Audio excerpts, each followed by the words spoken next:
Welcome to Stuff You Missed in History Class, a production of iHeartRadio.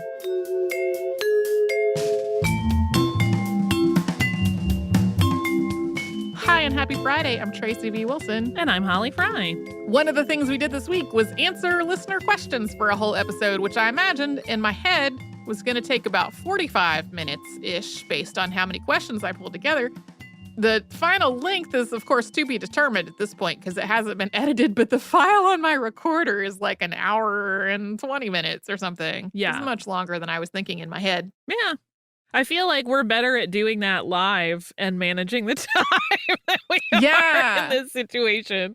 Live, we also have a moment where it's like, okay, we are going to answer the questions of everyone who's still in line, but please no one else join the line because like we're going to run out of time. Right. And a lot of times that's not really our personal preference. Like we have agreements with the venue about what time we're going to be done. Right. And normally if we can, like sometimes they will say, you know, you have to be cleared out of the stage and auditorium area by this time, but you can hang in the lobby for longer.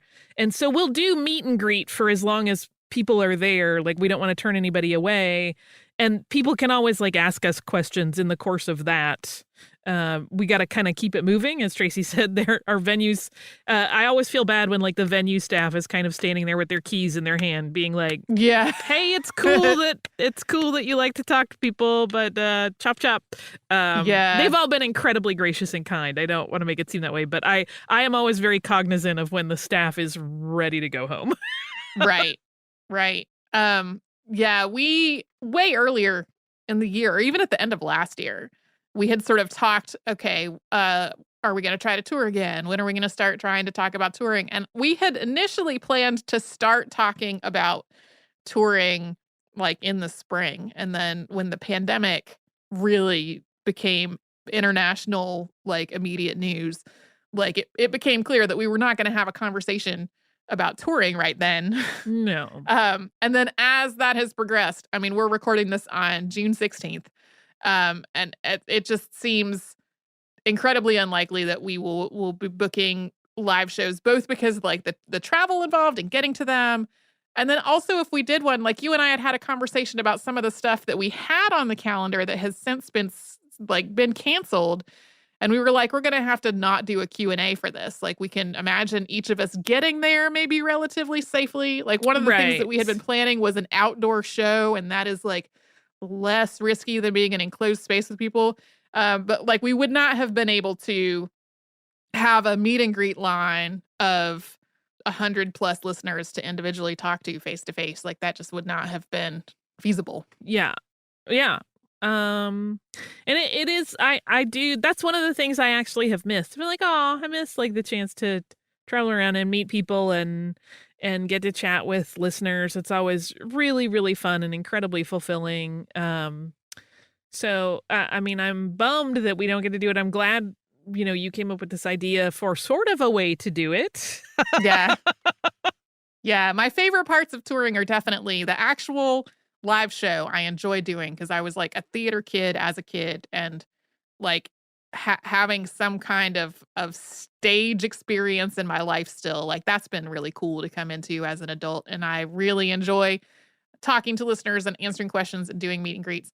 I don't love the part where usually we get back to our hotel room well into like nighttime hours, like, you know, often in like the 11 to midnight kind of range. And then a lot of times like we need to be up and at the airport the next day really early. And so like that kind of turnaround, I don't really miss that very much, but I weirdly kind of miss airports. Oh, I love airports. I always have. Me. That part doesn't surprise me at all. I love an airport. I love an airport bar. I love an airport restaurant. I mentioned in the episode that I had been traveling so much leading up to this. The airports felt almost like home to me at that point, right? Like, but yeah, I don't mind the turnover of getting in late and leaving early. There's only been one time where that was really dicey, and it was when we did our tour in the fall, and we did Denver one night and Chicago the next night. Yeah, turns out those are tricky to get in between. Right. And I had exactly an hour and 10 minutes of sleep. And I knew that if I like got into bed and actually went to bed, I was not going to wake up fast enough. So I slept sitting up in a chair and like I was punchy and groggy. I had a connection where like I literally had 8 minutes to get from gate to gate in, I think it was the Minneapolis airport. It was just a crazy day. Yeah. And then I took a quick nap when I got to the hotel. My best friend had met up with me, and she kind of made sure I got up. But honestly, that Chicago show was super fun, and I had a great time and didn't feel depleted. So I guess I can do that once in a while. My day was not nearly as pressed as yours was in terms of time, but I did have to get up really pretty early to get to the airport in Denver. Um, and I remember having this moment as I was on the airplane, I think, where I was like, I'm going to check into the hotel and I'm going to take a nap and it's going to be so good. And then my brain was like, you're going to get to that hotel at least 3 hours before check-in time. Your room might not be ready. And I almost cried. I was like, I'm not even the person that has the worst travel schedule. This is definitely not the worst thing that can ever happen to a person. But man, did I just want to go and lie down. And it turned out my room was ready. I got to have a lovely lunch with you and then have a nap. It was great. You can always take a lobby dose. Yeah. Our behind the scenes of our Q&A episode has been more about like touring. What life is like when you tour, which it's hilarious and fun. It is. I definitely enjoy it, even though I just said some things that I don't enjoy about it as much. It's overall like a very fun, but can also be incredibly chaotic and disorienting experience. Yeah, you lose track of time for sure. Like I don't know what day it is by the time we're done with a tour. And I do remember, I don't remember if it was you I was texting or my best friend when I was like, I just landed. And you were like, where are you? And I was like, I don't know. Yeah. And it was a case where we had flown into DC and I didn't know what airport I had gotten to until I hit the baggage claim. And then I was like, oh, this is Reagan. Because I recognized that. Yeah, we were going from New York, which has multiple airports, to DC, which has multiple airports. And like neither of us were departing from the same airport in New York. And we had made this whole plan about we were going to meet up when we landed. And then we were in the air when we realized, are we landing at the same airport? Because we definitely cannot get a car together if we're not. Where are you? I don't know. Yep, anyway. If you see us on tour and we seem a little scattered, that's why. One of our episodes this week was called Why No One Talks About the Irish Slaves, which is something I have been talking about doing on the show for 7 years. Yeah. Because every time it comes up on the Facebook page or every time I see it just being circulated around, I'm like, that's not how it worked. And I understand how there are people who kind of want to be like, even if you were only temporarily enslaved, you were still enslaved. So it's the same thing. But like that just erases so much other context and so many other things that happened in the hundreds of years since then that definitely affected specifically African people and their descendants in a way that did not affect white Irish people. Like it's not the same arc of history at all. The thing that made me finally do it was as the protests started they had already started, as the protest continued going after Memorial Day, like all of these widespread protests, they're beyond talking about one person at this point. There are so many examples of people who have been unjustly killed by police, this whole movement against police brutality. I saw several threads that were about suddenly seeing a lot more of people sharing this, like a Google Trends chart of the interest in the term Irish slaves. Like it was like a hockey stick. Yeah. And I was like, maybe now it's time to finally do this episode that I've been talking about doing for 7 years. Did I ever tell you about the just barely averted incident in Ireland last year? No. So my husband and I went to Ireland last year. It was kind of like 2 trips planned with 2 groups of people that we juggled between. And at one point we were on this beautiful carriage ride at this really beautiful place.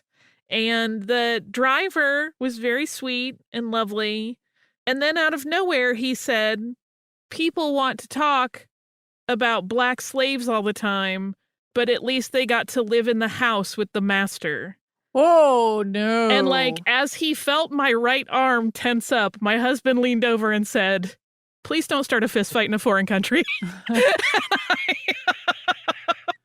I literally, like, my instinct was, I'm going to clock this person, which is a terrible instinct, by the way.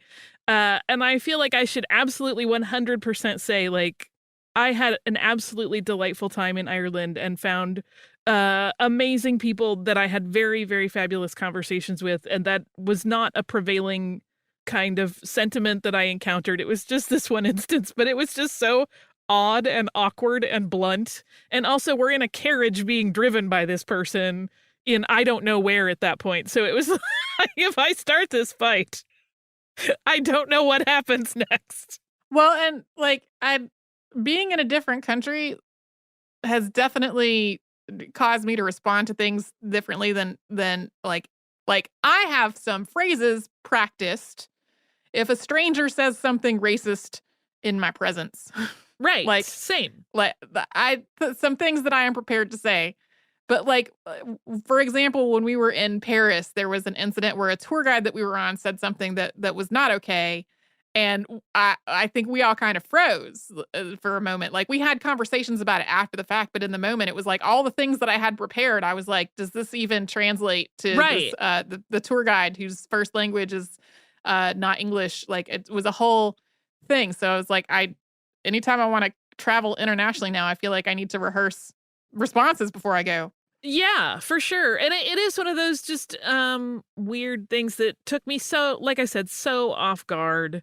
And I mean, it was literally like in the middle of, it was so jarring. It was like being in the middle of like the most delicious piece of cake you've ever eaten and someone going, that cake is 90% arsenic. Like, it was so shocking. I was like, what happened? I did not know the proper way to respond. And again, I did not want to get arrested in a foreign country. Right. We mentioned Liam Hogan's work a couple of times in the episode. And I mean, again, like he's done so much work on this subject. And also tracing where this idea comes up, because for a long time, it was largely like within the United States. But in more recent years, it's like there have also been articles from newspapers in Ireland, some of which have since been retracted. That one 2008 article that we mentioned at one point was picked up by a couple of like really major publications, and claims within it got just reprinted on those publications as fact. And in some cases, those have been retracted or corrected.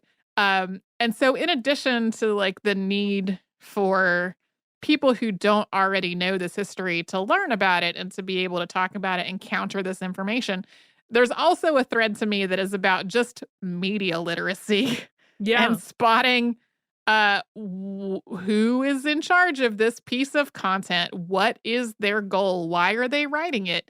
Is it on a website that has a lot of conspiracy theories? Like, there was just a lot of that was part of it also. As a general rule, a lot of memes that are shared, even if they have a core of truth that seems really exciting and like in line with what people are wanting to believe, like a lot of them have a lot of misinformation also.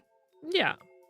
Also, just for anybody who is going to do maybe a Google search, for example, for Liam Hogan, you may want to do Liam Hogan librarian, or you will end up with a footballer. Oh, right.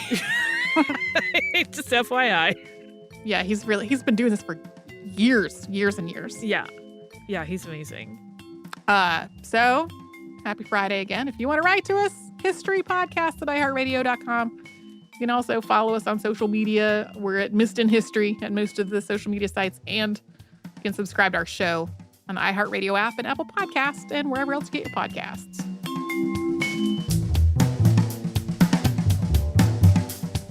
Stuff You Missed in History Class is a production of iHeartRadio. For more podcasts from iHeartRadio, visit the iHeartRadio app, Apple Podcasts, or wherever you listen to your favorite shows.